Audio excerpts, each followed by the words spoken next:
নেশার টাকা জোগাড় করতে একটি চক্র নিয়মিত চুরি করছে, আতঙ্কে এলাকাবাসী।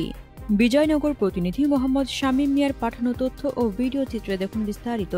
ব্রাহ্মণবাড়িয়ার বিজয়নগরের বিশুপুর ইউনিয়নের বক্তারমোড়া, ছতরপুর, মহেশপুর, কালাছড়া সহ কয়েকটি গ্রামের মানুষ চোরের আতঙ্কে বসবাস করছে। টিউবওয়েল, মোটর, বিদ্যুতের তার, দা বটি, গরু ছাগল, দোকানের মালামাল, এমনকি চোরের কাছ থেকে মসজিদের মালামালও রক্ষা পায় না। আপনার স্বপ্নের যাত্রা হোক ফ্লাই ইনফিনিটির সাথে। সুরের জ্বালা বিষ্ণুপুর ইউনিয়ন, বক্তারমোড়া, চতুরপুর, দুলালপুর মানুষ অতিষ্ঠ। আমি প্রশাসনকে দৃষ্টি আকর্ষণ করব বিজয়নগর প্রশাসন, নূরপুরের প্রশাসন যারা আছেন, যেমন বর্তমানে নূর নবীর দায়িত্ব আছে, আপনারা যথেষ্ট চেষ্টা করবেন। আপনাদের সহযোগিতা আমরা কামনা করি, কারণ সুরের জ্বালা আমি কিছুদিন আগে শুনেছি এক বিধবা মহিলা, তার একটা মোটরই ছিল সম্বল, সে ফান্ডের অভাবে অনেক কষ্ট করতেছে, তার মোটরটা নিয়ে গেছে।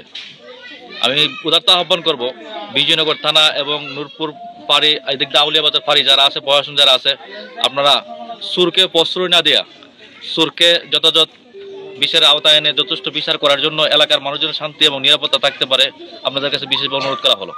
মঙ্গলবার দুপুর 2টার দিকে একজন চোরকে হাতে নাতে আটক করে স্থানীয়রা। চোরের কাছ থেকে জানা যায়, আরও কয়েকজন মিলে তারা সম্মিলিতভাবে একত্রিত হয়ে এই কাজগুলো করে। আটককৃত ওই চোর আরও জানায়, নেশার টাকা জোগাড় করতে তারা এই কাজগুলো করে। তাদের সাথে আরও কয়েকজন চোর আছে বলেও জানায় তারা। এ সময় জনতার হাতে আটক চোর বলেন, আমাকে ছেড়ে দিন, আমি আর কখনো চুরি করব না। এ সময় যাদের মালামাল চুরি হয়েছে তারা ক্ষোভ প্রকাশ করেন। এ সময় মাওলানা কবির হোসেন সহ এলাকার বিভিন্ন ভুক্তভোগীরা জানান, আমরা চোরের আতঙ্কে বসবাস করছি, আমরা চুরির আতঙ্কে ঠিকমতো ঘুমাতে পারি না, মসজিদে শান্তিতে নামাজ পড়তে পারি না। বিষয়টি নিয়ে প্রশাসনের সুদৃষ্টি কামনা করেন অত্র এলাকার ভুক্তভোগীরা। হাসনাতুজ্জাহান হিমু, দৈনিক খোলা চোখ।